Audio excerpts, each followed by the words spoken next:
All right, ladies and gentlemen, welcome back to the channel. We are back on the grunge channel. We got things about the 80s music industry that are truly messed up. I'm excited because, you know, I'm an 80s baby. So I want to see how much of this stuff I remember that was going on. You know, the music industry is, it be some weird stuff going on. It really does. And I don't know how much they're going to cover in here, but like I said, I'm excited to see it. All right, so we ain't gonna waste no more time. Let's jump right into it.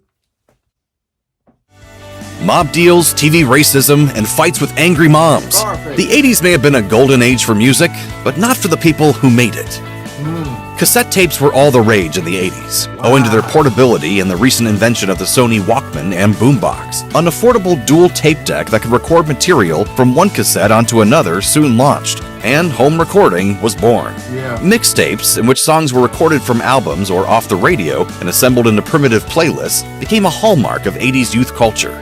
But the music industry viewed home recording as a major threat to profits.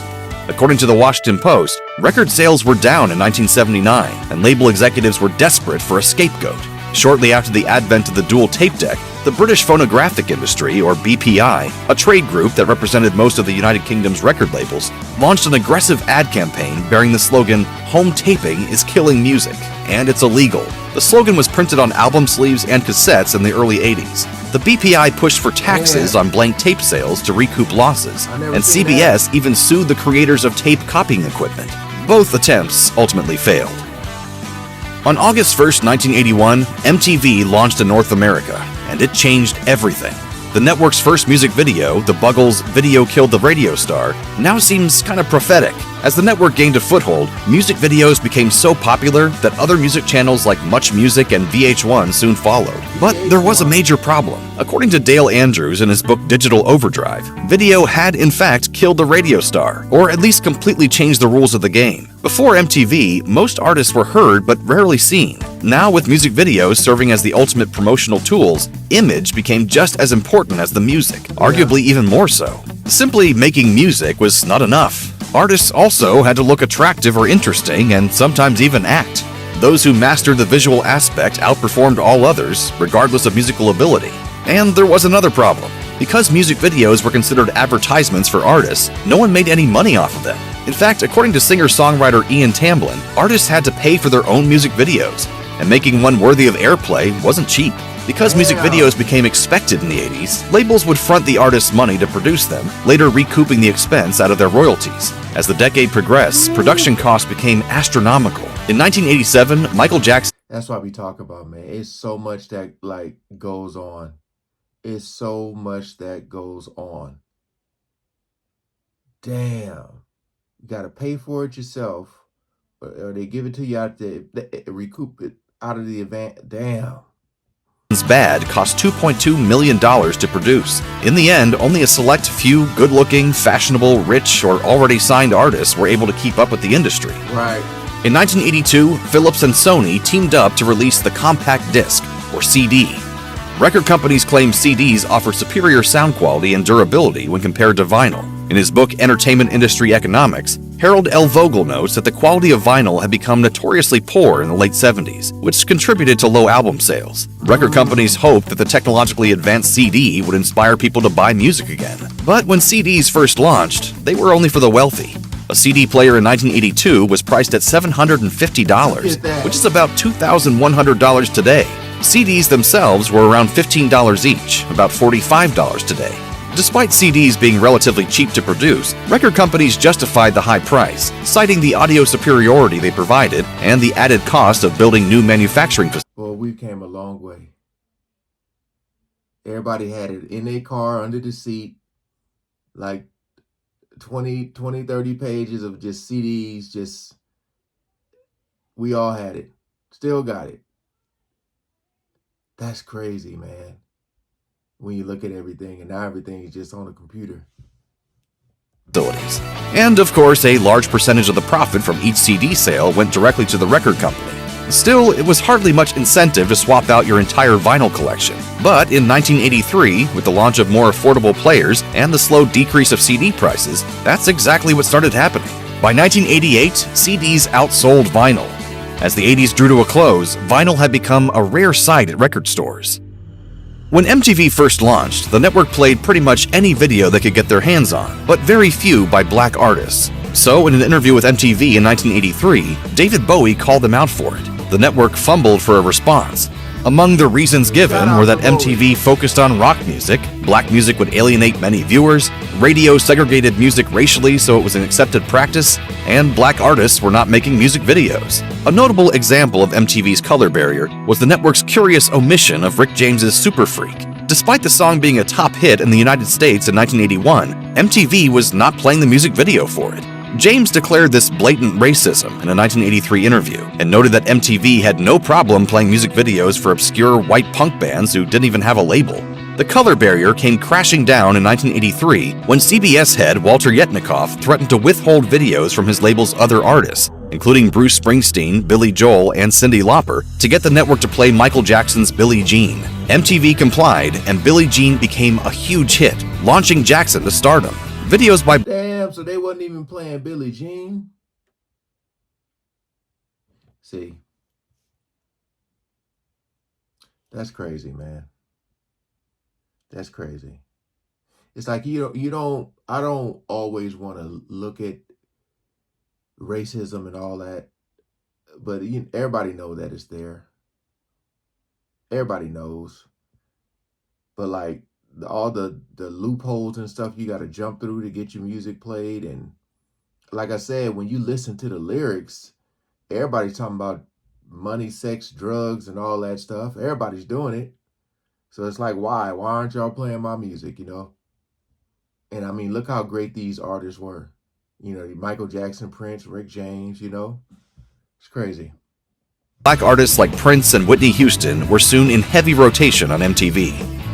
It turns out that payola, a crime in which commercial radio stations are bribed to play songs without disclosing they have been paid, wasn't just a thing of the 50s and 60s. According to the Los Angeles Times, record labels in the mid-80s regularly hired independent promoters to influence radio program managers to play certain songs, spending around $60 to $80 million a year in such endeavors. In exchange for play, promoters offered everything from cash to cocaine to sex workers. In 1986, a federal investigation into payola exposed Joe Isgro, whose Los Angeles music promotion business made $10 million a year in the 1980s. Isgro was indicted in 1989, but the case was dismissed in 1990. He was later revealed to be a member of the Gambino crime family.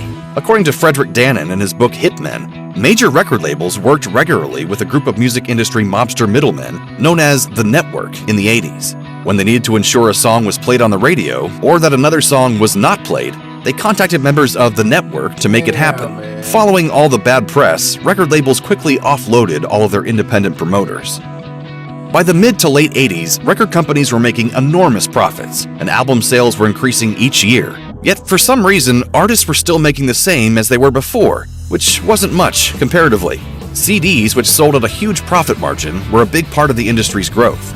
But the majority of this money went to the record label, with most artists being awarded less than 5% of every CD sale. To make matters worse, labels also charged artists for the use of new technology while reducing their royalties by 20%, according to Steve Knopper in his book Appetite for Self-Destruction. Despite CDs costing about $8 more than a vinyl record, artists made around 81 cents per CD sale. And then, of course, there were the hefty advances labels provided for promotional music videos, which often had to be recouped before artists saw a dime. When it was all said and done, royalty rates stayed around 10% for most artists. Only the decade's biggest stars made over 35%. But a few 80s artists successfully fought back against this perceived injustice. Once Madonna discovered that much of her profit came from songwriting royalties, she ensured that she was listed as a co-writer on every song she sang. Still, even Madonna didn't make 20% in royalties until the early 90s. Music in the 1980s was largely overseen by only 6 major labels. Together, they controlled 80% of the music industry, determining what was mainstream based on sales of their artists. For much of the decade, the main product was electronic pop music. But pop was far from the only type of music being produced in the 80s. Many artists making different music didn't fit with the mainstream and were confined to the underground scene. Underground artists gained followings through touring, college radio stations, and mentions in fanzines. They would often sign with independent labels whose goals were promoting creativity rather than commercial success. Many indie artists played physical instruments as a way of rebelling against the synthesizers and digital sounds that dominated the mainstream. Many underground artists were overlooked by major labels in the 80s. Their music became known as a new genre, alternative rock.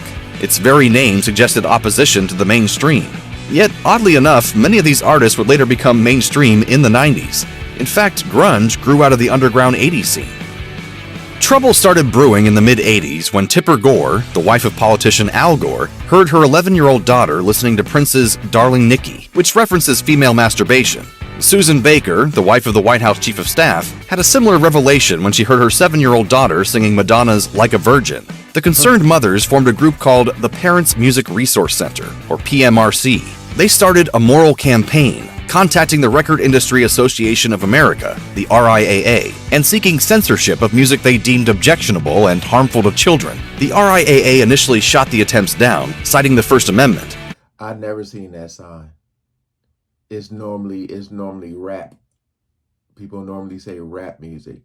Like I know people felt this way, but just to see the sign. Dang. Eventually, they agreed to consider adding a warning label to albums that contained explicit songs, and the movement escalated to a 1985 Senate hearing. At the hearing, the PMRC presented a list of unacceptable songs they deemed the Filthy 15. Standing in defense of freedom of speech were an unlikely trio of musical artists, John Denver, Frank Zappa, and Dee Snider. Denver likened such censorship to the Nazi book burnings, and Zappa called the committee, quote, the wives of Big Brother. Oddly enough, Snider, the frontman of Twisted Sister, gave the most eloquent testimony. Introducing himself as a drug-free Christian father, he explained to the Senate that song lyrics were subjective. There is no authority who has the right or the necessary insight to make these judgments. Nonetheless, the parental advisory label was approved and went into effect in 1990.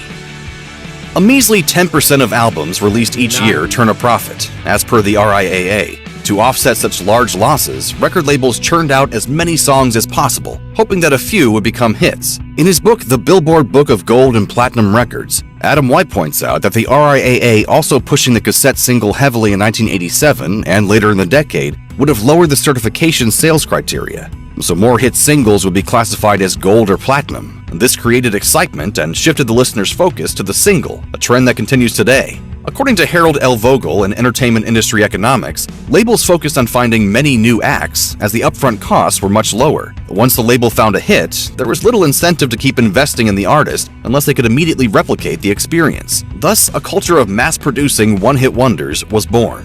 Consider the career of Madonna. In 1982, her first deal with Warner Brothers Records was based purely on singles and was not a full contract. She was simply offered an advance of $15,000 per single. Luckily, it worked out for her, but the same cannot be said of most 80s acts, who had one big song and then faded away. In a list VH1 compiled of the 100 greatest one-hit wonders of the 1980s, you'll find the likes of Come On Eileen by Dexy's Midnight Runners, The Safety Dance by Men Without Hats, and I Melt With You by Modern English, songs that defined the 80s and are still loved today, but whose creators became carnage in the decade's excess. Damn. See, it's like this, man. How do they find these artists? How do they find them? Like today, you know, you can look at someone like a YouTube sensation, someone who is putting their videos all on YouTube singing, and then a record label reaches out to them. But these other artists, where do they come from? How do they find these artists? Now, when people come from nothing, like zero, the gutter, started from the bottom, and you approach them with some money, it could be $1,000. They're gonna get excited. You know, I'm talking about like the advance. So it's like they get this money with the hopes of I mean, they give these artists the money with the hopes that, you know, they're going to blow up. And once they do, they get it all back. But it's like a lot of times it takes a while for the artist to blow up. So until then, like they're not seeing no money, man. And it's all going back to the label. It's crazy. Because it's all about promotion, right? That's why a lot of people are like, these record labels hate these independent artists. And when I say independent, I mean independent. I mean like, you know, no attachments. And it's been going on for a long time, and it still is. Wow. A lot of that I didn't know. Again, appreciate you guys coming over, and shout out to the Grunge channel, man. This was very, very informational. Peace out.